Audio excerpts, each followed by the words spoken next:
नमस्कार फ्रेंड्स, मैं सुरेश कुमार कुशवाहा एसके अर्थ YouTube channel में आप सबका हार्दिक स्वागत करता हूं। फ्रेंड्स, आज मैं आप सब के लिए लेके आया हूं भारत के प्रमुख राष्ट्रीय अभयारण्यों में से एक काजीरंगा राष्ट्रीय अभयारण्य की एक बहुत ही रोचक व उपयोगी जानकारी से भरपूर वीडियो।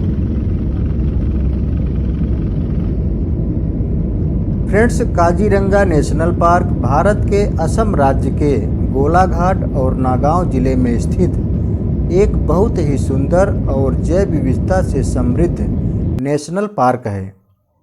यह नेशनल पार्क दुनिया का ऐसा अभयारण्य है जहां एक सींग वाले गैंडों की सबसे अधिक आबादी निवास करती है।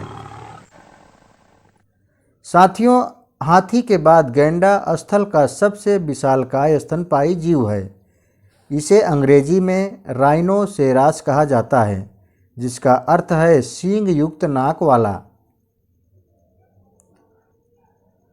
साथियों, जानकारी के लिए बता दें कि एक सींग वाले गैंडे प्राकृतिक रूप से सिर्फ काजीरंगा नेशनल पार्क में ही पाए जाते हैं। ब्रह्मपुत्र नदी के तट पर लगभग 430 वर्ग किलोमीटर के क्षेत्र में फैला काजीरंगा नेशनल पार्क पूर्वोत्तर भारत का सबसे लोकप्रिय नेशनल पार्क है। यही कारण है कि इसे देखने के लिए प्रतिवर्ष भारी मात्रा में प्रकृति प्रेमी, साहित्यकार, इतिहासकार तथा वैज्ञानिक आते हैं और हाथियों पर बैठकर इस पूरे अभयारण्य का बहुत ही नज़दीकी से दीदार करते हैं। साथ ही अपने साथ यहाँ की तमाम यादें अपने कैमरों में कैद कर ले जाते हैं। इससे पूरे विश्व जगत को वाकिफ कराते हैं। बिल्कुल कुछ ऐसे ही यादें हमारे साथ शेयर की हैं हमारे चैनल के विशेष प्रतिनिधि, साहित्यकार तथा प्रकृति प्रेमी भाई शिव कुशवाहा जी ने, जो अभी हाल ही में अपने बजरंग सेवा समिति के पदाधिकारियों के साथ असम दौरे पर 1 मार्च से 2 मार्च तक वहां ठहरे थे।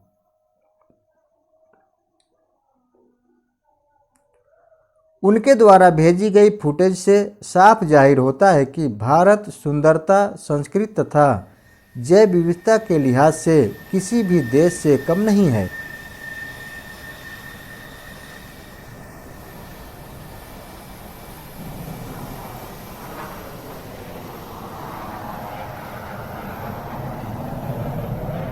फ्रेंड्स, 2018 में किए गए सर्वेक्षण में काजीरंगा नेशनल पार्क में 2413 एक सींग वाले गैंडे पाए गए थे। इस लिहाज से यहाँ पर लगभग 2/3 गैंडों की आबादी रहती है, जो विश्व में सबसे अधिक है। बता दें कि इस राष्ट्रीय पार्क को 1985 ईस्वी में यूनेस्को के विश्व विरासत की सूची में शामिल किया गया है, जो हम भारतीयों के लिए बड़े ही फक्र की बात है।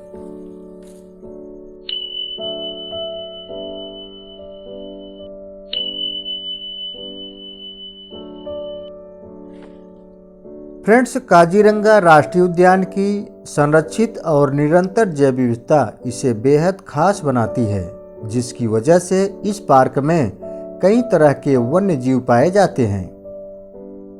इस पार्क को भारतीय बाघों का घर भी कहा जाता है, क्योंकि यहाँ बाघों की बहुत ही घनी आबादी निवास करती है। काजीरंगा के जल निकाय और जंगल इस पार्क को बेहद खूबसूरत बनाते हैं, जिससे यहाँ आने वाले पर्यटकों को एक अलग ही आनंद की प्राप्ति होती है। काजीरंगा नेशनल पार्क में एक सींग वाले गैंडों तथा बाघों के अलावा भारी मात्रा में हाथी, जंगली भैंसे, तेंदुए, ऊदबिलाव, जंगली सुअर तथा दलदली हिरण भी पाए जाते हैं। इसके अलावा यहाँ के जंगल में कई प्रकार के उभयचर सरीसृप तथा पक्षियाँ भी निवास करती हैं। इस तरह से यहाँ पर आने वाले पर्यटकों का न सिर्फ मनोरंजन होता है, बल्कि उन्हें तरह तरह के जीव जंतुओं को जानने पहचानने का मौका मिलता है।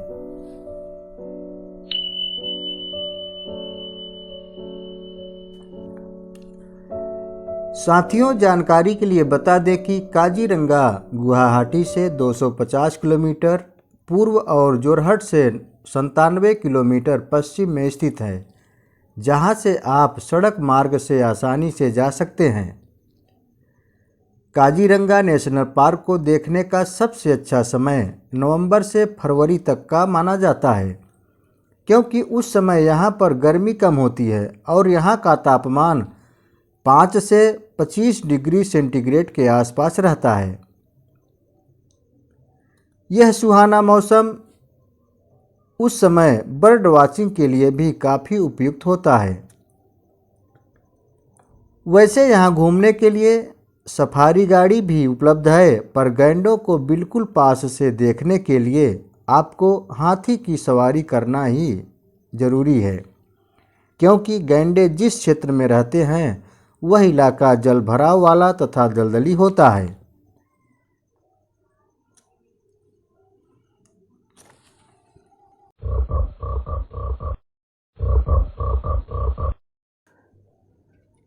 साथियों, इस खूबसूरत व विश्व प्रसिद्ध अभयारण्य के नामकरण का इतिहास भी काफ़ी रोचक और दिलचस्प है। काजीरंगा राष्ट्रीय उद्यान के इतिहास के बारे में बताया जाता है कि यहाँ एक गांव के पास एक लड़की रहती थी जिसका नाम रंगा था, जिसको काजी नाम के एक लड़के से प्यार हो गया था। घर वालों के न मानने पर दोनों घर से भाग गए और जंगल में गायब हो गए, इसलिए इस पार्क का नाम उन दिनों के नाम से काजीरंगा रखा गया। काजीरंगा के बारे में एक कहानी और सामने आती है, जिसमें बताया गया है कि 16वीं शताब्दी के दौरान एक संत विद्वान श्रीमंत शंकर देव ने एक निःसंतान दंपति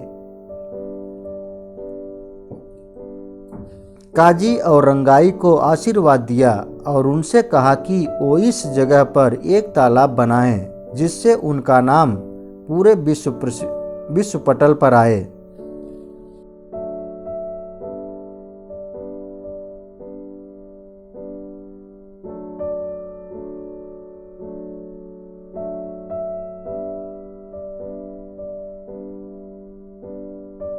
फ्रेंड्स, मुझे उम्मीद है कि आप सबको हमारी यह खास पेशकश पसंद आई होगी। बहुत जल्द हम फिर एक ऐसे ही नए रोचक व बहुपयोगी मैटर के साथ हाजिर होंगे। तब तक के लिए नमस्कार।